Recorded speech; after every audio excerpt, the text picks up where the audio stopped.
Yo, yo, yo, guys.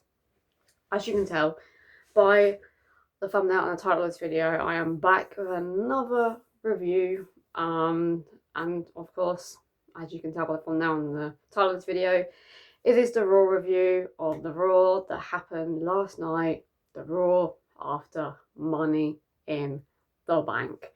And personally, in my opinion, there's only two big negatives about last night's Raw. But other than that, Raw last night was absolutely incredible, to the point that I even gave it a 5 out of 5.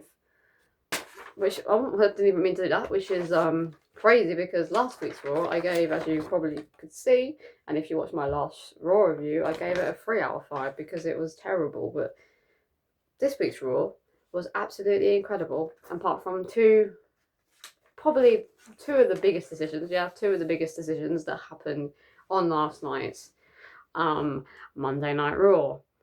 And the first big issue that I have with last night's Raw is the first segment that happened on the night, which was absolutely fucking incredible. We had loads of moments from CM Punk reliving his 2011 pipe bomb to John Cena by using stuff in that 2011 pipe bomb promo in the promo that he did last night. So that was an incredible touch by CM Punk. And if long-time CM Punk fans and long-time John Cena and CM Punk fans from that feud in 2011 would have clocked that a lot of stuff that CM Punk was saying, he also said in 2011, and he revisited it, but said it in a different way.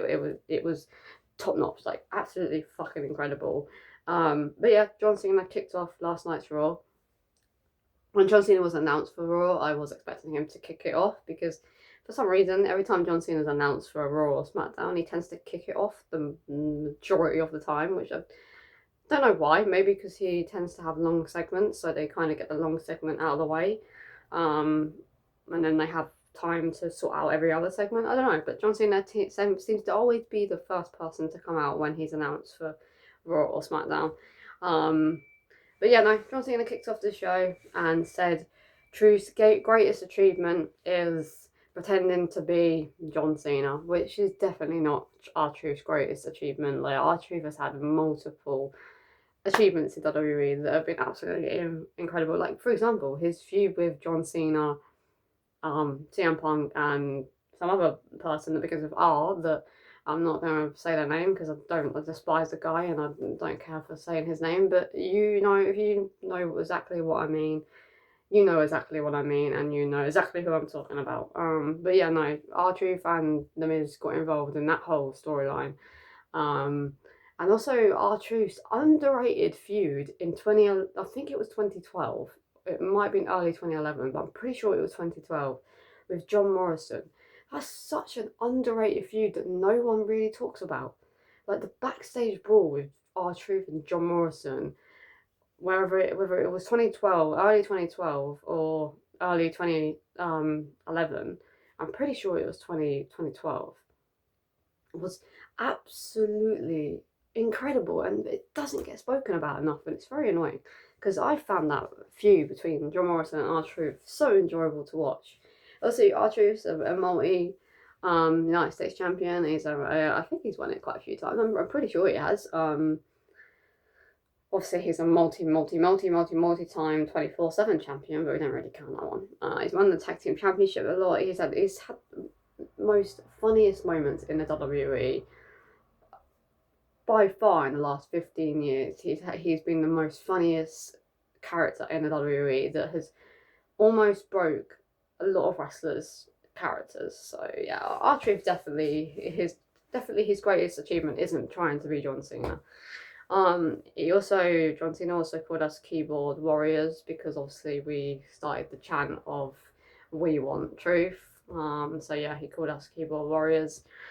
And then the best in the world, the Second City Saint, CM Punk, some music hit, and he interrupted John Cena said what I said earlier, where he relived some moments that he said in his 2011 Pipe Bomb promo, relived them in yesterday's promo to John Cena again, and asked John Cena for a title shot on Monday Night Raw. And I was slowly thinking that they were going to do it. Like, a part of me was like, oh my god, are they actually going to give us 2 championship matches on Monday Night Raw? Are they going to give us Gunther versus Jey Uso for the World Heavyweight Championship?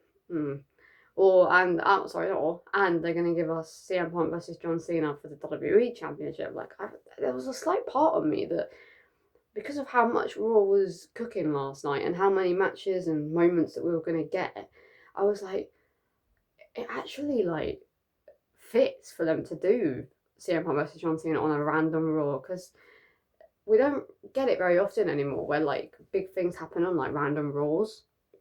So, like, a bit of me was, like, expecting that. But, and also CM Punk took a shot at TK, which I absolutely loved. Like, CM Punk just doesn't give a fuck. But unfortunately, John Cena said, let's do this at Saudi Arabia.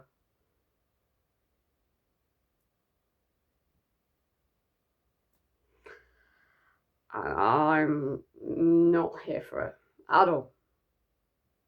At all. I'm pretty sure I said in my Money in the Bank prediction video, or some sort of Money in the Bank like review, or not Money in the Bank review, but Money in the Bank SmackDown review, or Monday Night Raw Money in the Bank review. I'm pretty sure I said it at some point. I was like, they better not do CM Punk versus John Cena at Night of Champions. They better do Cody Rhodes versus John Cena at Night of Champions. Like, I think I literally said that they better do Cody Rhodes versus John Cena and save, because obviously Cody Rhodes pinned John Cena.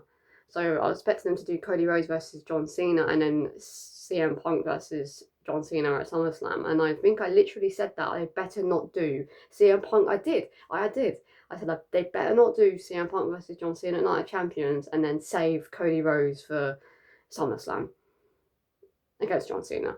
I literally said that, and I actually remember saying that now, and look what's fucking happened. We're getting CM Punk versus John Cena. CM Punk versus John Cena for a WWE Championship at a Night of Champions in Saudi Arabia that sold out in less than 20 minutes. Already pre-announced that John Cena is going to be on the show, but nobody else was going to be on the show.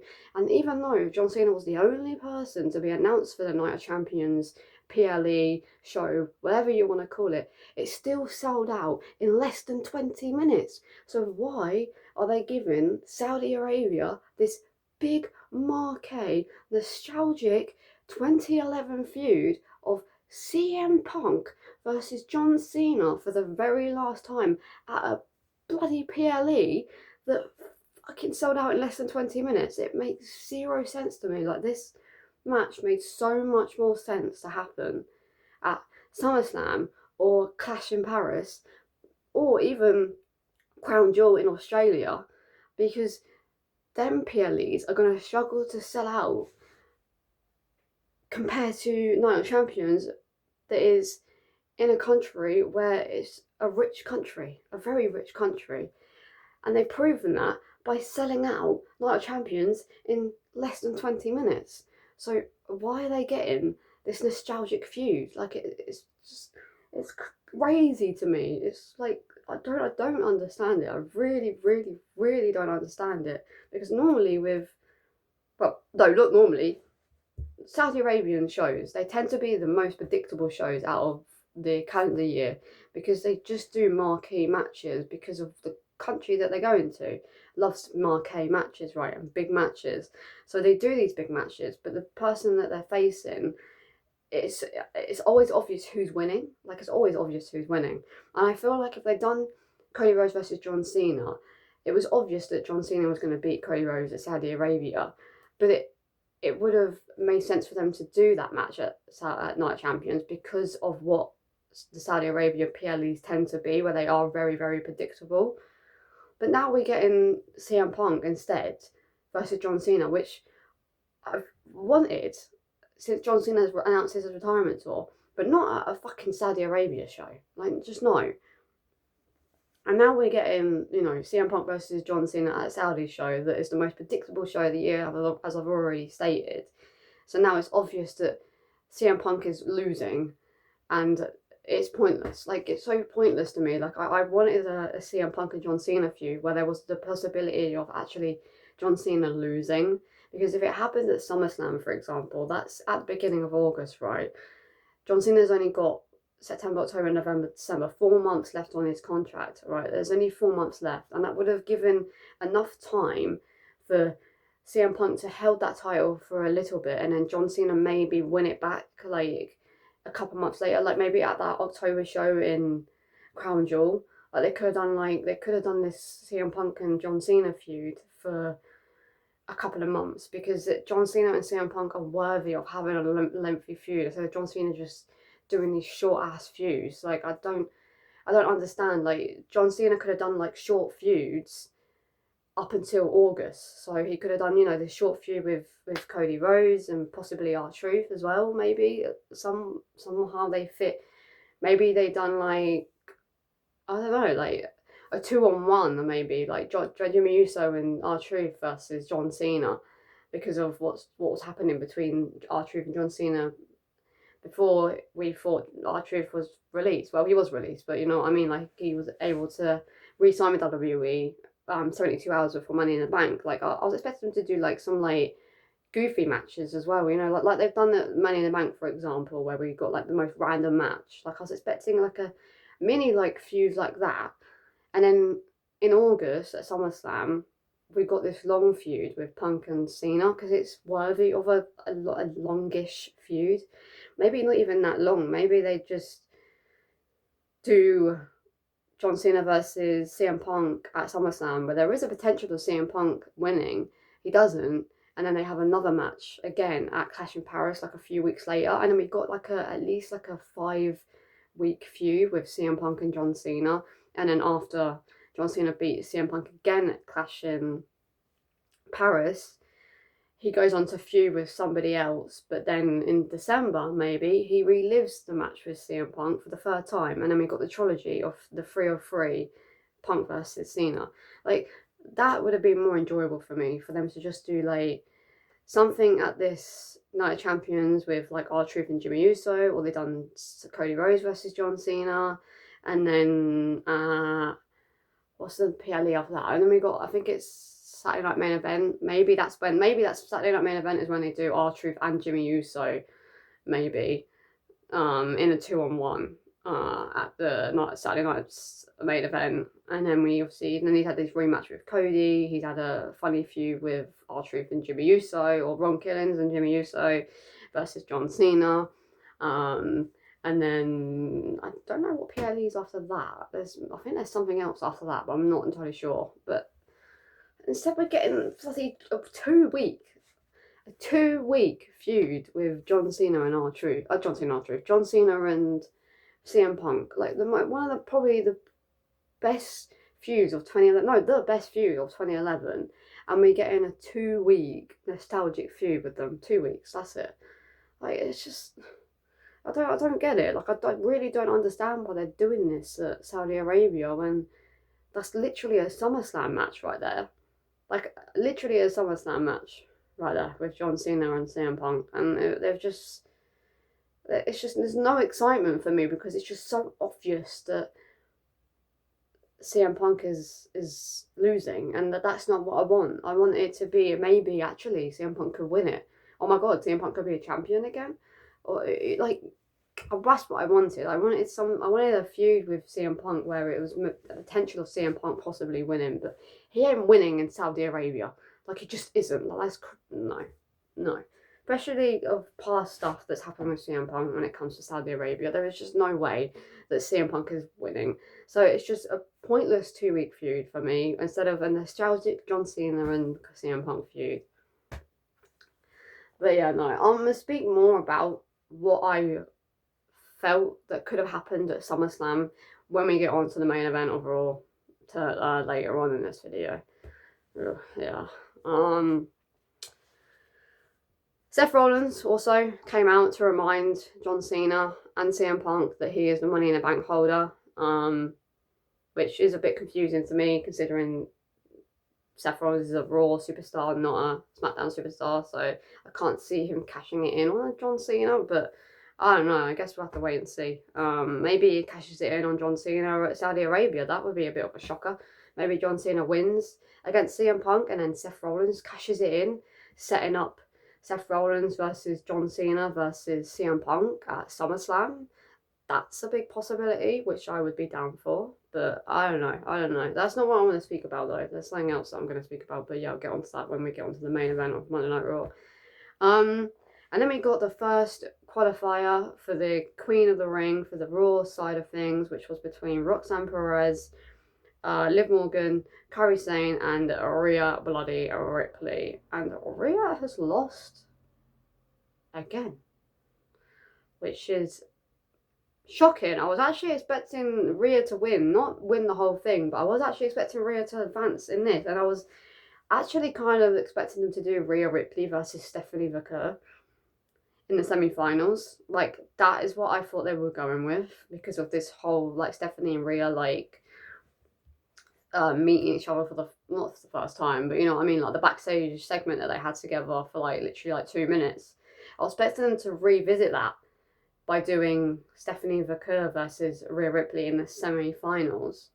Actually, no, the semi-finals is the semi-finals is, against Raw versus a Raw superstar, isn't it? Or was it a Raw versus SmackDown superstar? No, I'm pretty sure it's a Raw versus Raw superstar, and then the final is a Raw versus SmackDown superstar. I'm pretty sure. Yeah.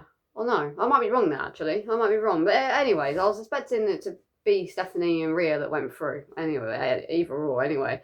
But no, Roxanne Perez picked up the victory, which is actually really surprising. Very, very surprising. Because I wasn't expecting it to be Roxanne. I really was expecting it to be Rhea Ripley that picked up the victory tonight, not Roxanne Perez. So where they're going with who's winning this, I really don't know now. But yeah, no, fantastic fatal four-way though, like absolutely fantastic. Every single woman in this fatal four-way got a good showing, and that's what I love, when fatal four-way and triple threats actually like have, everybody has a good showing instead of just 2 people or 3 people. I'm glad that, you know, every single person in the fatal four-way got to show off their talent, and we got so many like signatures and finishes being done by all 4 of them, and it was a fantastic match to kick off Monday Night Raw, like absolutely like booked to perfection. Very, very, very, very happy with how that match went. I don't personally care that Roxanne Perez has won, because I love Roxanne Perez. I think she's absolutely an incredible character worker and incredible in the ring. And just her as well, like her attire and just the way she looks and just everything about her, like personality wise, she really fits being a big superstar. So I'm beyond happy that Roxanne Perez won, like, don't get me wrong, but I just wasn't expecting it. I really was expecting it to be Rhea Ripley and Stephanie to qualify for the Raw side of things. So yeah, that was quite shocking to me. The match next week for the Queen of the Ring is the person that I've already mentioned, Stephanie McCur versus Raquel Rodriguez versus Ivy Nile versus a returning Asuka that they already pre-announced that she's returning by showing us the Queen of the Ring tournament, but then later on in the night announced that she's returning. It's like, we already saw that she's returning. Like, you've already spoiled that for us. So they could have left that as a question mark and then told us later on in the night that Asuka's going to be the 4th woman in this Fatal 4-Way next week on Raw. But instead, they already showed us that she's part of the Fatal 4-Way and then done a video package for her. I don't really understand the logic in that. But anyways, my winner, if I had to predict a winner for the Queen of the Ring Fatal 4-Way next week, is definitely Stephanie McCur. I definitely can't see Raquel Rodriguez winning it. Ivy Nile is 100% winning it. And it's Asuka's first match back. Is she really going to take the victory in her first match back? I doubt it. I think she's going to go off and maybe win the tag team championships with Kairi Sane again, because they are having this little mini feud with Liv, Raquel, and Roxanne and Io and Kairi and Asuka now, so I can definitely see them revisiting Asuka and Kairi Sane, taking the championships back from Liv and Raquel, and then Liv and Raquel have no championships, but yeah, Roxanne is on to the semi-final and to the final maybe of the Queen of the Ring and possibly wins it. I don't know. So yeah, I can definitely see Stephanie Vaquer winning the Fatal 4-Way next week for the Queen of the Ring tournament. Fatal 4-Way. And yeah, we next got a segment by Becky Lynch, and she called Lara Valkyrie a bird lady. Honestly, this Becky Lynch character is fucking fantastic. Like, absolutely incredible. Like, she is doing the best heel work of her career, in my opinion. Exactly what Naomi is doing right now. She is doing the best heel work in her career for SmackDown. Becky is doing that for Monday Night Raw, because honestly, the way she just bigs up herself and the way she says stuff to the crowd, and just the way that she speaks about her opponents as well, is just absolutely like fucking incredible. Like, her character work right now is just way worth her winning the Intercontinental Championship, because she way deserves it. Like, I don't be calling her Becky fucking Hogan. She is definitely not Becky Hogan. She is worthy of winning championships and being in the position that she is, because she's an incredible character worker. She's good on the mic and she's good in the ring. She is definitely not a fucking Hogan. So people calling her Hogan is just weird and stupid. It's a ridiculous decision, like very, very ridiculous decision. I was going to say something about someone being a Hogan, and then I can't remember who that was, because I was thinking about it last night. I was just like, why do they call Becky a Hogan but don't call... I know exactly who I'm going to talk about, but that's later on in the video. Never mind, let's forget I even said anything about that, because I know, just remembered. Anyways, Lyra came out, because Becky called her out to raise her hand and say sorry to her because of what happened at Money in the Bank, where Lyra done her finisher move to Becky Lynch. So Becky wanted Lyra to come out and apologise and raise her hand properly this time. But as Lyra was walking to the ring, we had a returning Bayley. She attacked Becky from behind, started beating the living daylights out of Becky Lynch. Becky Lynch rolled out the ring, bumped into Lyra. Lyra flung her back into the ring. Becky was about to do the rose plant, but Becky Lynch escaped, and then we got a little bit of a stare down tension with, well, not actually a stare down, actually, just more of a stare down from Lyra to Bayley, because Bayley has inserted herself into the Intercontinental Championship when Lyra, well, obviously is not happy about it, because she wants Becky all to herself because of what Becky made her do at Money in the Bank, where she made her overdo everything. But yeah, my prediction is right. I said at Money in the Bank, on the Money in the Bank prediction video, that Becky Lynch is going to win. I said Bayley's going to return at Money in the Bank, but Bayley was going to return, and then they were going to set up Bayley versus Lyra Valkyria versus Becky Lynch for the Women's Intercontinental Championship at Evolution next month. And now we've got a long storyline with Becky, Lyra, and Bayley, which I am so down for. So down for. And then we got a segment by a guy dressed in all black. And guess who it was? Of course, it was R-Truth. Nope, it was Ron Killings, who said that he's back for us. Like, we are the ones that should be being thanked, because we, you know, got the We Want Truth trending, and we got him back in WWE. He's got a job again. He's not on the sidelines again now. He is now back in WWE, where he belongs. And he kept saying that we all matter, and he really appreciates us. And then he had scissors in his hands, and he cut off all of his hair.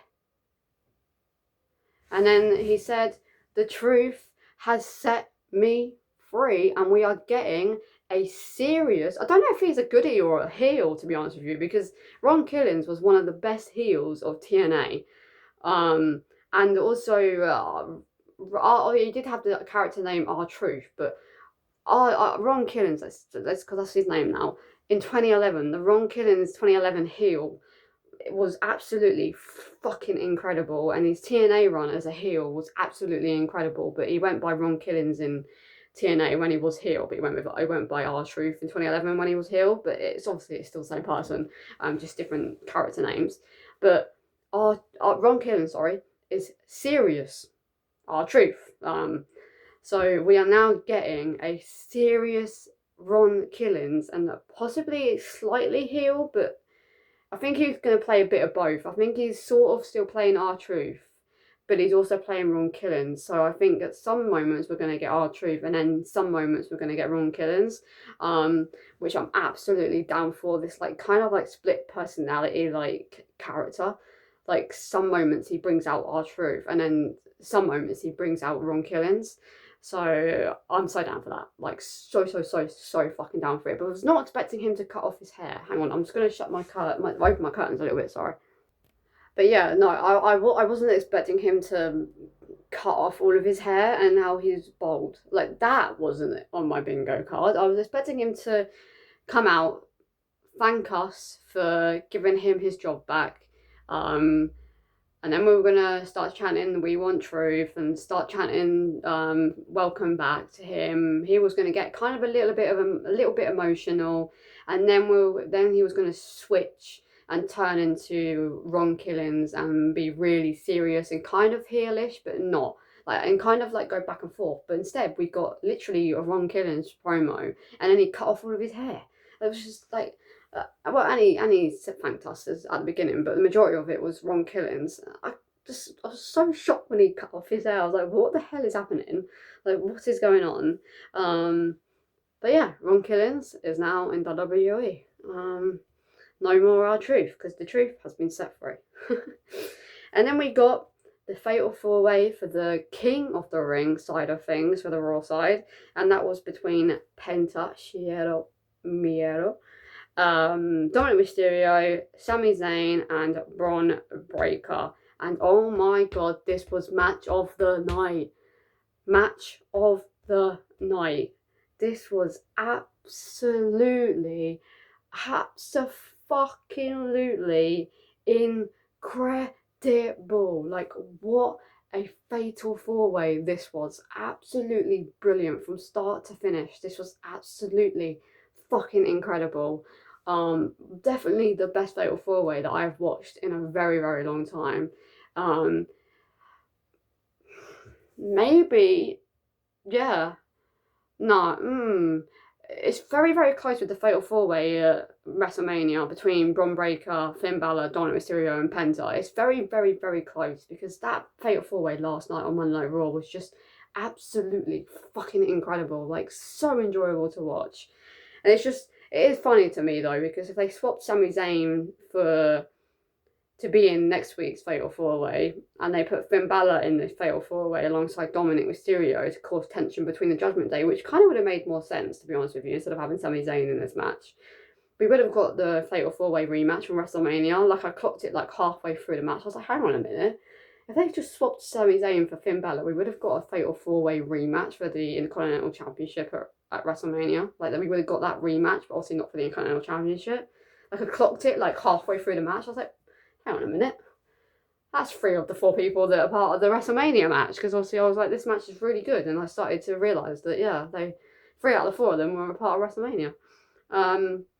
It just goes to show that those 3, apart from obviously Finn Balor, they work so well together, because they've had another fantastic match. All 3 of them. And the match that they had at WrestleMania, including Finn Balor, was absolutely incredible. So you can see that all those people just have really good chemistry together. But I was actually really expecting Bron Breakker to win. Like, I really was expecting Bron Breakker to win this. And LA Knight cost Bron Breakker, which was not what I was expecting to happen. But they're definitely going down the route of LA Knight and Seth Rollins and feuding, which I'm so down for, because no, we haven't. I don't think we've had a LA Knight and Seth Rollins feud. No, we definitely have not had an LA Knight and Seth Rollins feud. 100% we have not. My eyes started, what the hell did happen? My eyes just started watering. I'm so sad about it. Like, but no, LA Knight cost Bron Breakker the King of the Ring tournament, and that was not what I was expecting. But then on my review, I was like, what is next for LA Knight? Like, what is next? There we go. That's what's next. LA Knight is having a feud with one of the great, no, actually the greatest of all time, Seth frickin' Rollins, which I am so down for, like so down for, because Seth's good on a mic, LA Knight's good on a mic. They're both completely different in the ring. It's gonna look crazy to have LA Knight versus Seth Rollins in a feud, because it's just, I think it's a way for Seth to be booed as well. And I think they're trying to put Seth Rollins in feuds to stop the woe chants, to stop the Seth freaking Rollins chants as well. But he doesn't want to get rid of that name. So I think they're trying to put Seth in feuds where Seth's going to be the one that gets booed. So I guess we'll have to wait and see if that actually happens. But yeah, Sami Zayn picked up the victory. I can definitely see them doing Sami Zayn versus Cody Rhodes in Saudi Arabia. 100%. That's what I can see happening at the moment. Is them doing Sami Zayn versus Cody Rhodes in the finals at Saudi. But yeah, the Fatal 4-Way next week is between Bronson Reed, Sheamus, Rusev, and a mystery person. My guesses at this current time are El Grande Americano, unfortunately, because it's just that would just be classic WWE to have us hyped for this mystery fourth man and it just be El Grande Americano. My other person was Ilya Dragunov, because he's been gone from WWE since November last year, so he's had 7 months. No, actually, he had 6 months to heal from the leg injury. Is that enough? Is that enough time? I don't know, actually. So maybe Ilya Dragunov. My other pick is Goldberg, because people seem to love Goldberg at Saudi Arabia. Like, people seem to love him. So I was maybe expecting him to be in it and goes on to the finals, and then he wins in Saudi Arabia, and then he faces Gunther at SummerSlam. That's my other option for SummerSlam, is Goldberg versus Gunther. I really hope that doesn't happen, but I can really see them doing his retirement match at SummerSlam between Gunther and but then he only wants one more match, so yeah, maybe not. Maybe he's really not on the bingo card, but he kind of, because of his kind of because of how much Saudi Arabia love him, like he is on there. I'm pretty sure they do anyway. Yeah, they do. Yeah, they do. Yeah. And then my other one was Roman Reigns, because I can't think of anybody else. So that's my 4 people that could be the 4th person, but I really don't know. I think the one I'm gonna believe it's gonna be, so that I'm not disappointed when it is him, is El Grande Americano. So I'm gonna believe that it's El Grande Americano that's the 4th man in this match, just so that I'm not disappointed when it's him. So yeah, I'm gonna go with El Grande Americano as the 4th man. But let me know in the questions down below, guys, who do you believe is the 4th man for this Fatal 4-Way next week on Monday Night Raw for the King of the Ring side of things? Oh fuck! Oh my god! I thought I had a.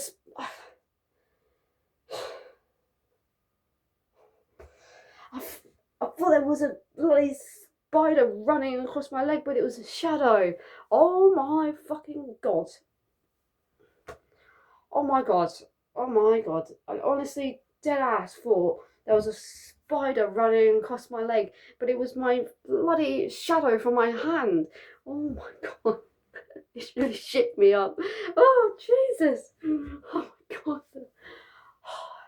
Hang on a minute, guys. Oh. Fucking hell. Jesus Christ. As you can tell, I don't like spiders. God. Whoa, that actually scared the living shit out of me. Jesus Christ. Anyways, let's kick on, because this video has already been 34 minutes and this is a review. We had a segment by Nikki Bella telling us that Evolution is back, and she named some of the best wrestlers on the women's roster right now on both Raw and SmackDown, and that's when Liv Morgan interrupted and said, how dare you pretty much not announce me as one of the people that are the best in the women's division right now. And then she said that at least that I have respect for myself, I'm a champion, and I have a man. Because obviously what's happened with Nikki Bella and her ex-husband. Yeah. So that was a very like good throwback for Liv Morgan to say about Nikki not having a man, because it's a personal situation that they're going into with this rivalry, and that's what I love it. I love it when they bring personal stuff into rivalries because it makes it more believable when they do that. So I was beyond happy when Liv said that about Nikki. And they are definitely doing Liv Morgan versus Nikki Bella at Evolution, which I am so fucking down for. I was really confused of who who Nikki Bella was going to face at Evolution. Like I was actually like, I don't really know who it could be. Because Liv didn't really make sense for me because of obviously what's going on with the damage control at the moment, because they're kind of feuding with the damage control as well. So I was like, Liv, no, maybe, but no.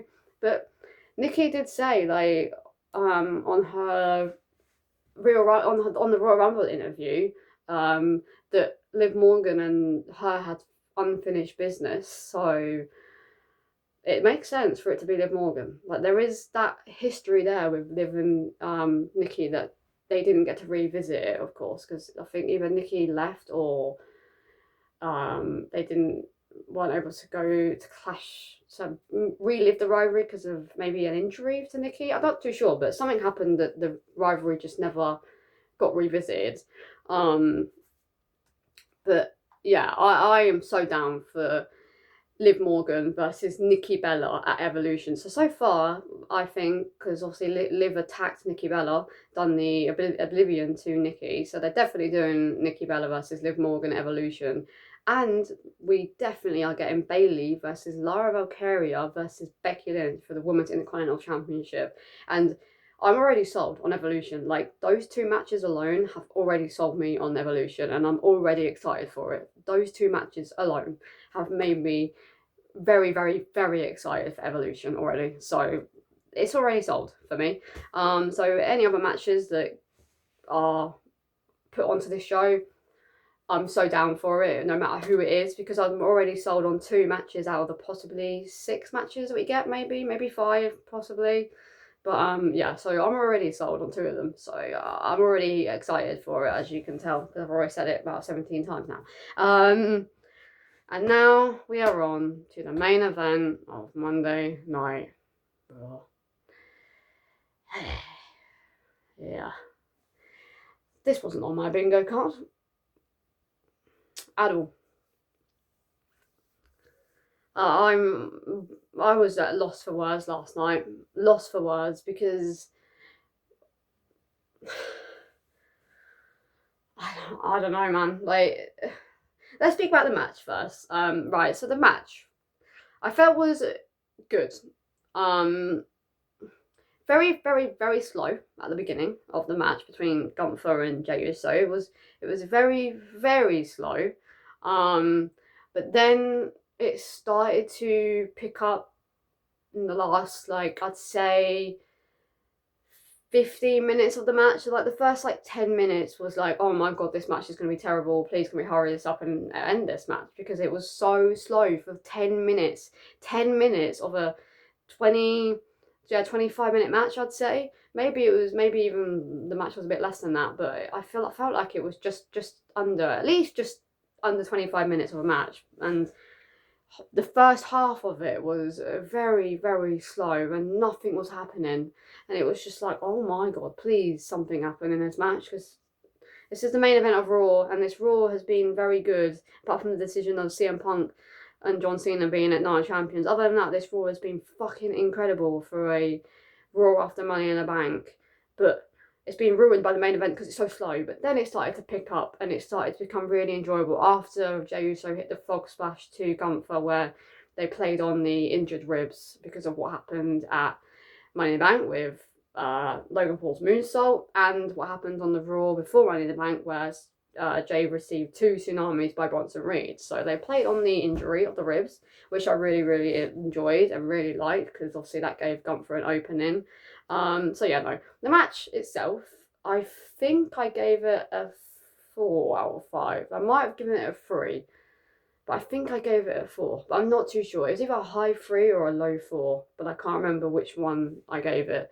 But it's this decision that I'm fuming at. I'm fuming at, and don't get me wrong, right? I absolutely love Jey Uso. Like I do love Jey Uso. And I'm beyond happy for him that he was able to win the World Heavyweight Championship in his career when all he was seen as was a tag team guy. And I love it when tag team guys win big championships.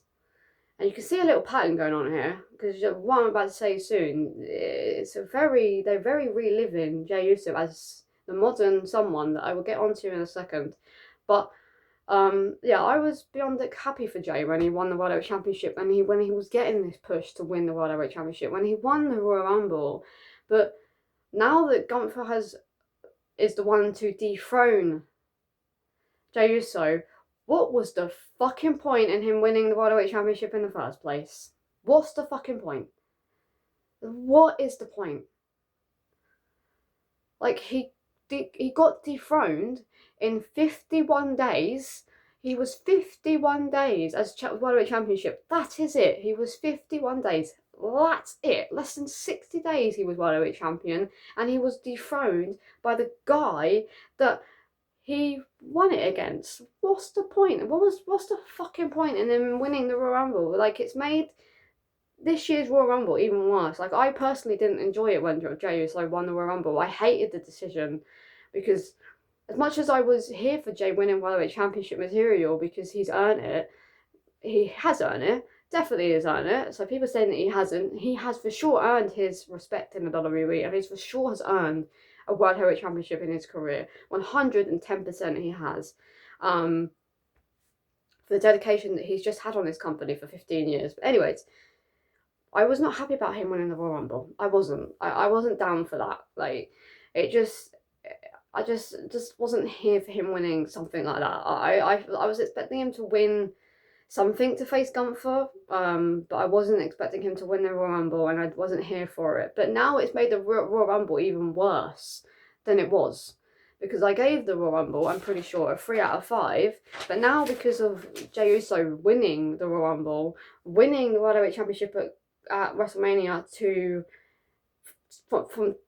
because of tapping out Gunther, and then he only held it for less than 60 days, got beaten by the guy that he dethroned it from. The Royal Rumble is now a 2 out of 5, because the Royal Rumble was pointless, WrestleMania was pointless, the whole feud with Gunther was fucking pointless, because it only got good like literally 2 weeks before WrestleMania. So now it was, the whole thing was, for me, it just felt pointless. Like, they gave Jey this big marquee match with Gunther for the World Heavyweight Championship. They gave Jey Uso the win at Royal Rumble, and then they booked Jey and Gunther's feud leading up to WrestleMania absolutely terrible, apart from that Raw in London that I was able to see. So I'm forever thankful that I got to witness that feud sort of lighten up at London. So I'm beyond grateful to have been at that moment where they actually started to realise that they need to make this feud better. So again, beyond happy and grateful to be able to be a part of that, to witness it live. But they booked this feud absolutely terrible, and then Jey loses it to the guy that he won it from. What's the fucking point? If Becky, this is what I was going to get onto earlier. If Becky Lynch, right, is being called Becky Hogan, then Gunther is Hulk Hogan himself, because every time he's in a championship match, he wins it. What's the point? Like, what's the point in Gunther being even a wrestler in the first place? Because if you notice with Gunther, right, he loses championships, and then he doesn't have any storyline. Why are they booking him just to win championships? Why is there no Why is there no booking of him having storylines where there's championships not involved? Like, WWE do realise that it's not all about championships, right? It is about storylines, right? It is about building characters up, right? And building characters up with their promos, right? They do realise that it's not all about championships. It's just not all about a bloody championship. It's not the Premier League where everybody's fighting for one thing and there's no storylines involved because they're all wanting to win the fucking Premier League. Like, that's not what WWE is. WWE is about championships, but it's also about storylines that don't involve championships. Like, some of the best storylines last year, aka Drew McIntyre versus CM Punk, that didn't even involve the story. That didn't even involve a championship. It didn't involve a championship. So why is Gunther being booked like Hulk Hogan? So he's Hulk Hogan. If anyone's Hulk Hogan, it's Goldberg. It's Goldberg. It's Gunther. Why is he being booked just to be in championships?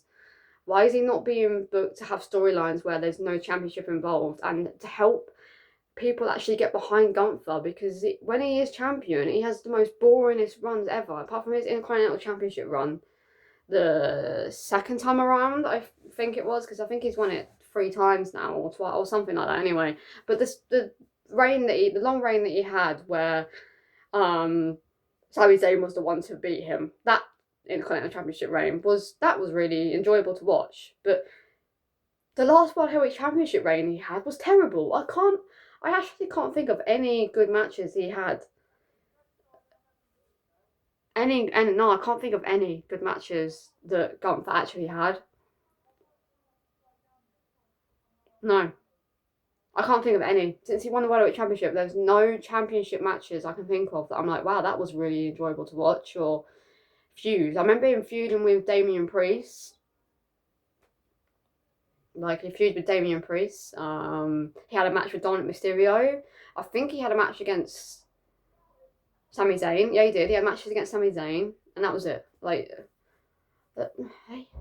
it was such a boring title run. Such a boring title run. I don't understand why Jay won it, from Gunther, just to lose it to Gunther. What's the fucking point in winning it in the first place? What's the point? And as I was saying earlier, Jey Uso is the modern Jeff Hardy. Is the modern Jeff Hardy. Because if you think about it, right, Jeff Hardy, right, he was a tag team guy. But everybody loved Jeff Hardy when it came to the Hardy Boys, right? Some people were behind Matt, but the majority of Hardy fans loved Jeff Hardy. So they started giving Jeff Hardy this single push, right? And he had multiple WWE Championship matches where he lost, right? But because the crowd was so behind him, they were doing his dance, they were wearing his armbands, they were wearing Jeff Hardy t-shirts. Everybody, in the majority of the fans, had Jeff Hardy Jeff Hardy signs. And then obviously at Armageddon against Edge and Triple H, Jeff Hardy won his WWE Championship for the very first time in his career at Armageddon in 2008. And then literally 28 days later, something like that, 21 days later, it was less than 30 days he held that championship for. I'm definitely certain it was less than 30 days. He lost it to Edge, I think it was. I think he was in a match with Edge at Royal Rumble. I think it was Edge. Anyway, he lost no matter who it was against, but he lost the WWE Championship because obviously Matt Hardy got involved and cost him the championship. So Jeff Hardy was the over guy out of the Hardy Boys. Everybody was wearing his merch, had Jeff Hardy signs, was doing his dance. And everyone was behind him winning his first ever WWE Championship. He had many opportunities to try and win it, but didn't. And then eventually at Armageddon against Triple H and Edge, he won it. And then he had a short title run. But they only gave Jeff Hardy a short title run because of the fans, right? And now we have Jey Uso, a tag team guy. But out of Jey and Jimmy, everyone was more behind Jey Uso when it comes to the Usos. People started doing Yeet. People are wearing Yeet glasses. People are wearing Yeet t-shirts. The amount of Yeet signs and Jey Uso signs in the crowd Jey Uso had multiple times where he could have won the World Heavyweight Championship, but didn't. Guess what happens? He wins the Royal Rumble. He wins at WrestleMania against Gunther by tapping Gunther out. And guess what? He has a short title run. He's literally the modern Jeff Hardy. That is literally what Triple H and the creative team have booked Jey Uso to be. The modern Jeff Hardy. That's literally what it kind of feels like, because it's exactly the same as what Jeff Hardy had in 2008/9. They've literally done it with Jey Uso in 24/25. Literally exactly the same. And it's annoying to me because obviously Jeff won it against Edge and Triple H, and then he lost it to either Triple H or Edge. I can't exactly remember who it was, because he was feuding with either both of them or one of them, and I can't remember. I can remember the match that he won it against, but I can't remember at Royal Rumble if it was Edge that he beat, or it was Triple H and Edge, or it was Triple H. I think it might have been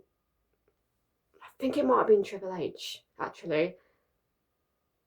It was Triple H.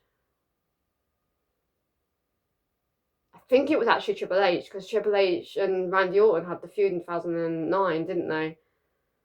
So actually, yeah, I think it might have been Triple H. No, because Triple H was in the 2009. No, it was Edge. It was Edge. Triple H was in the 2009 Royal Rumble with Randy Orton and Legacy, and Randy Orton won it by eliminating Triple H. So yeah, no, it was Edge. It was Edge. I've just clocked it. It was Edge. He beat Edge at WrestleMania at Royal Rumble. No, sorry, Edge beat Jeff Hardy at the Royal Rumble in 2009. So Jeff Hardy lost it to the guy that he beat, because Edge was a part of that triple threat at Armageddon. And they've done exactly the same thing with Jey Uso. Jey Uso beat Gunther for the World Championship. Jey Uso lost it to Gunther, the one that he beat. They've literally just relived Jeff Hardy versus Edge and Triple H, and they've relived that by doing Gunther and Jey doing exactly the same thing, literally the exact same thing. But instead of it being Jeff Hardy, it's Jey Uso. Instead of it being Edge or Triple H, it's Gunther. They've literally done the exact same, and it's ridiculous to me, because this is what I was expecting, right? I was expecting the King of the Ring final to be Sami Zayn versus Cody Rhodes. Friend versus friend, face versus face. They both are absolutely loved in Saudi Arabia. And it was, but technically it can be as well, brother versus brother. I was so expecting them to do Sami Zayn versus Cody Rhodes in the finals, which I still believe that they could do that, but I was expecting them to do that finals. I was expecting Sami Zayn to beat Cody Rhodes. Sami Zayn go on to SummerSlam to face Jey Uso, brother versus brother, Uso versus Uso, face versus face. And I was expecting them to do Sami Zayn versus Jey Uso. Sami Zayn beats Jey Uso, wins his first ever World Heavyweight Championship, and then guess who music hits? Seth freaking Rollins. He cashes it in on a Sami Zayn that has just won his first ever World Heavyweight Championship, and he beats Sami Zayn, and Seth Rollins is the new World Heavyweight Champion, and that is the way to build absolute heat on Seth Rollins, because at the moment it's not working. Everybody loves Seth Rollins. That could have helped elevate Seth as a heel, because he's beaten a Seth Rollins, no, he's beaten a Sami Zayn that has just won his first ever World Heavyweight Championship against his friend, his brother, an Uso, in Jey Uso, right?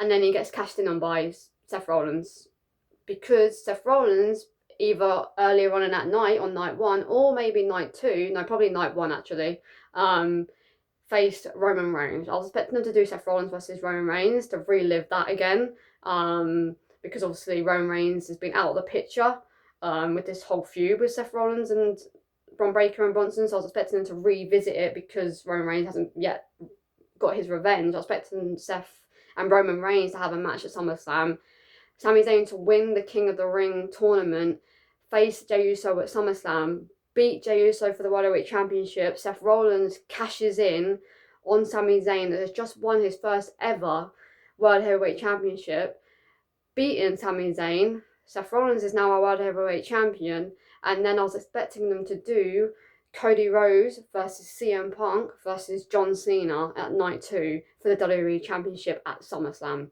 to revisit Cody and Seth having that little face-off before 2024 Royal Rumble. But they revisit it by putting them both in a match against John Cena, and then that's that big, massive triple threat match between John Cena, CM Punk, and Cody Rhodes for the WWE Undisputed World Heavyweight Championship. I don't know why I included so many things in that. That's what I was expecting them to do for SummerSlam, and I was expecting them to do maybe Gunther versus Ilya Dragunov, but maybe for the Intercontinental Championship. Like, I was expecting Gunther to go back into the Intercontinental Championship picture, beat whoever is the Intercontinental Champion, and then he faced Ilya Dragunov. But I was expecting Gunther to win the Intercontinental Championship after Saturday Night Main Event, because I was expecting Saturday Night Main Event to be Gunther versus Goldberg. So I was expecting to do that, and I was expecting Gunther to win the Intercontinental Championship a little bit after that, and then face Ilya Dragunov at SummerSlam. They were my 4 matches that I was expecting for SummerSlam, and what 4 matches we could have got right there.